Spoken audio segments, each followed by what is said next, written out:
Hi everyone. I had another unsettling nightmare last night about getting in trouble.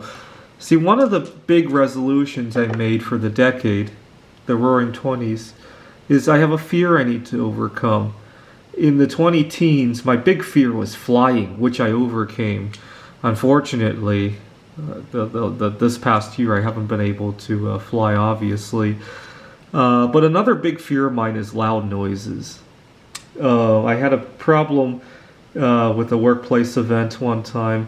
I had problems with, well, part of the reason that I'm still single is that I have a hard time going into large crowds and mingling with people. The events of this year have kind of been paradise because we can't do that anyway. But I need to get over it after the COVID-19 crisis is over.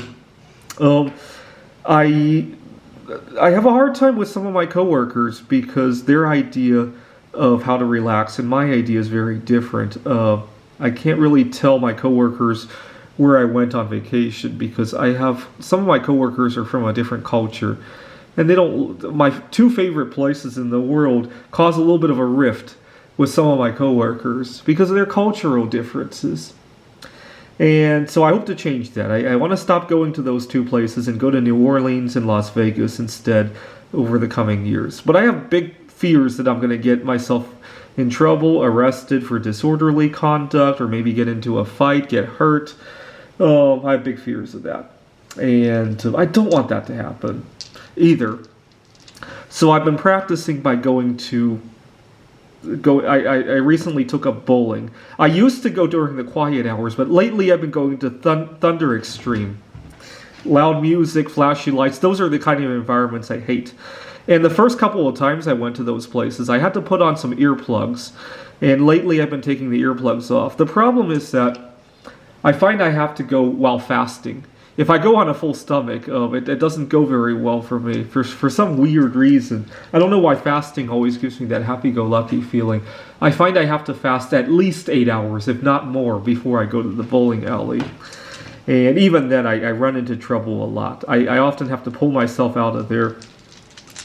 Anyways, I hope to practice that more, and I'm going to roll 10 dice to see just how well I'm going to do at that event. Yes! Oh my god, this is a very lucky roll because I didn't roll a 4 and I didn't roll a 6. In Chinese, the number 4 sounds like death. The number, well, 6 is social distancing, right? 6 feet, right? 5 is kind of an interesting number for me because when I was a kid, I used to have trouble waking up to go to school. My mom would come wake me up and I would say 5 more minutes. And I would put up 5 and fingers. I go 5 more minutes, and the number. My brother was 3 years old at the time, and 5 was one of the first words that he learned to say. He thought it meant like to not wake up, like kind of like to snooze, right? Let's see what else I rolled in here. I slightly don't like that I rolled fewer ones than everything else because I single lives matter, right? And 1 is a big number for me for that reason. Oh well, at least I didn't roll any 4s. Let's try it again. I want to know if I'm going to get arrested or not, because that's my big fear of going to Las Vegas. I get nervous every time I see COVID-19 winding down. Fortunately, that's not been happening lately, but unfortunately, people are getting sick. So I have mixed feelings about that. I don't want to go to Las Vegas, but I feel like I have to. Especially now that I promised everybody that would be my resolution, and I don't like to break them. Okay, this is good, because maybe I won't go to Las Vegas after all, and maybe if I do, I'm gonna die, and single lives matter. More so than couples this time. Whatever. Thanks for watching.